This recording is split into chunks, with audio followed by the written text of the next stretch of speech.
नमस्कार साथियों, कुंजल क्लासेज में आपका हार्दिक स्वागत और हार्दिक अभिनंदन करती हूँ। तो हमारे जो सिद्धांत चल रहे थे वो हमारी क्लासें यथावत चल रही है, लेकिन देखो बच्चों का रिएक्शन बहुत ऐसे हैं कि बच्चे पता नहीं वो रीड प्री वाले ज़्यादा थे क्या, तो रीड मेंस की जो तैयारी कर रहे हैं, सेकंड ग्रेड की, जो आपके फर्स्ट ग्रेड की, वो सभी के लिए उपयोगी क्लास है।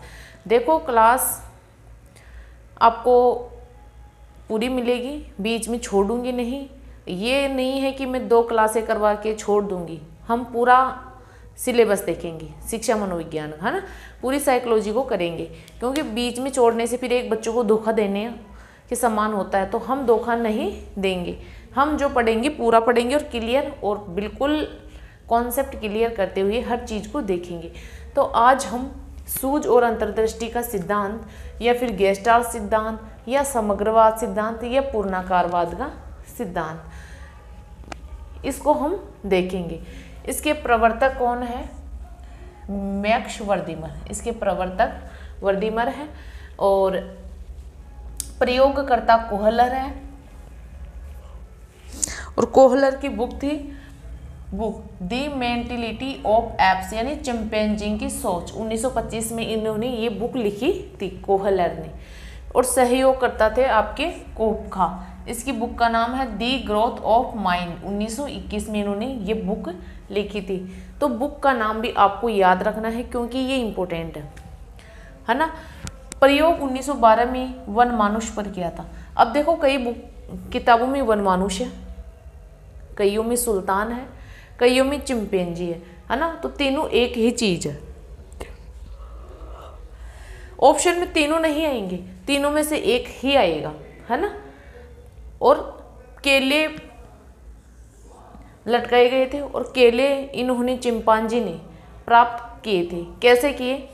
देखो छत के ऊपर केले लटका दिए गए, है ना, और नीचे जो आपकी स्टूल होती है, जो बेंच होती है, वो कमरे में रख दी गई। अब चिंपांजी क्या करता रहा? खूब देर तक उछल कूद करता रहा, लेकिन वो केले प्राप्त करने में असफल रहा, क्योंकि वो उछलता फिर नीचे गिरता, फिर उछलता फिर नीचे गिरता, और केले थोड़े ऊपर थे तो उसके हाथ में नहीं आ रहे थे। तो उन्होंने मतलब कि काफ़ी देर तक ऐसे उछल कूद लगाए रखा। फिर उन्होंने एक अचानक सूझ आई, यानी सूझ, अंतर्दृष्टि आई, यानी सूझ आई। और जब वो बेंच जो स्टूल रखी थी उसने उन सभी को एक दूसरे के ऊपर रख लिया। जब सभी को एक दूसरे के ऊपर रखा तो वो केले प्राप्त करने में समर्थ हो गया, क्योंकि ये ऊंचाई बढ़ गई और उन टेबल्स के ऊपर चढ़कर वो केले प्राप्त कर लिए, है ना। तो चिंपैंजी ने केले प्राप्त करने के लिए उछल कूद की, लेकिन केले प्राप्त करने में असमर्थ था। लेकिन वहाँ रखी सभी टेबल्स को एक दूसरे के ऊपर रखकर उन्होंने केले प्राप्त कर लिए, क्योंकि अब टेबल तो पहले से भी रखी थी, लेकिन फिर उसमें क्या हुआ, अचानक सूझ उत्पन्न हुई। इसलिए इसे सूझ और अंतर्दृष्टि का सिद्धांत कहते हैं। अब ये हमारे गेस्टाल्टवादी सिद्धांत है। व्यवहारवादी सिद्धांत थॉर्नडाइक, पावलोव, स्किनर, ये व्यवहारवादी कहलाते हैं। और ये कोहलर, कोपका, वर्दीमर, ये आपके गेस्टाल्टवादी कहलाते हैं। अब देखो गेस्टाल्ट का अर्थ होता है पूर्णाकारवाद या समग्र आकृति या समरूपता, ये गेस्टाल्ट का अर्थ होता है। गेस्टाल्ट जर्मन भाषा का शब्द है, यानी जो गेस्टाल्ट होता है वो जर्मन भाषा का शब्द है। तो आप इसका स्क्रीनशॉट ले सकते हो, है ना।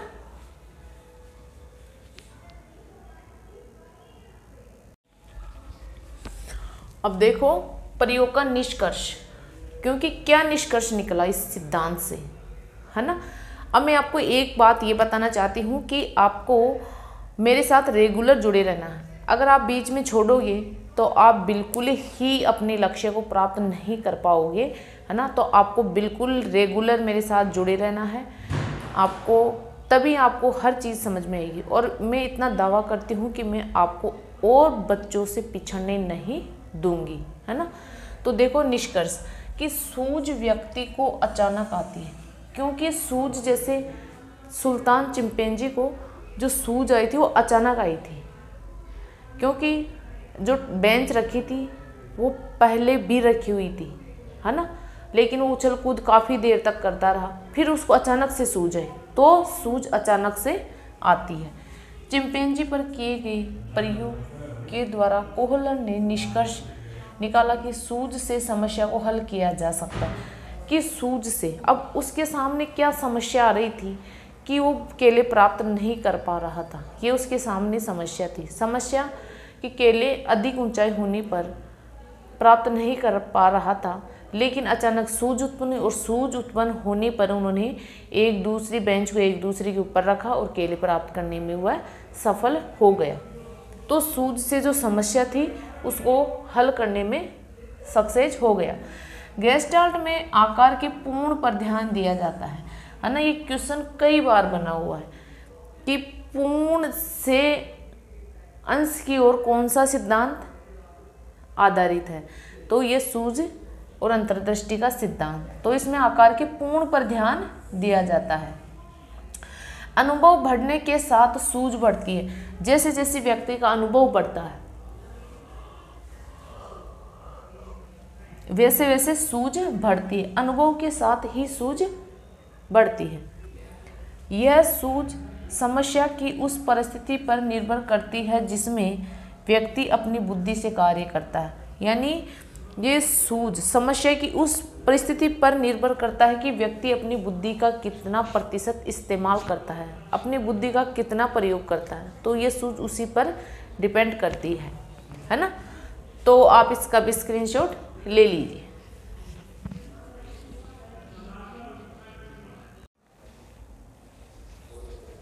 अब है शैक्षिक महत्व।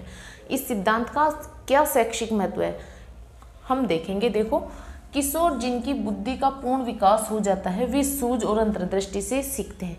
यानी वे किशोर जिनकी बुद्धि का पूर्ण रूप से विकास हो जाता है तो वे सूझ और अंतर्दृष्टि से सीखते हैं, है ना।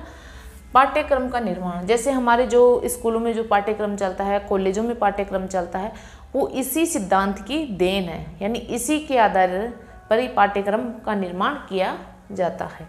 समस्या समाधान व अनुसंधान में यह सिद्धांत उपयोगी होता है। यानी कोई भी समस्या आती है या फिर कोई अनुसंधान करना होता है तो यह सिद्धांत उन दोनों में सहायक सिद्ध होता है। फिर अगला है सिद्धांत बालकों को स्वयं खोज करने हेतु प्रेरित करता है। ये सिद्धांत बालकों को स्वयं ये बोलता है कि आप खुद सेल्फ खोज करो, है ना। सेल्फ खोज करोगे तो ही समस्या आएगी, फिर सूझ उत्पन्न होगी। इसलिए स्वयं को खोज करने हेतु प्रेरित करता है। फिर अगला है गणित, विज्ञान, व्याकरण आदि कठिन विषयों के अधिगम में ये सिद्धांत सहायक है। जो कठिन विषय होते हैं जैसे विद्यालय में गणित, विज्ञान, अंग्रेजी और आपका जो व्याकरण होती है कठिन विषयों की श्रेणी में आते हैं, तो उनकी मतलब कि उनको सीखने में ये सिद्धांत बहुत हेल्प करता है। तो ये इसका शैक्षिक महत्व है।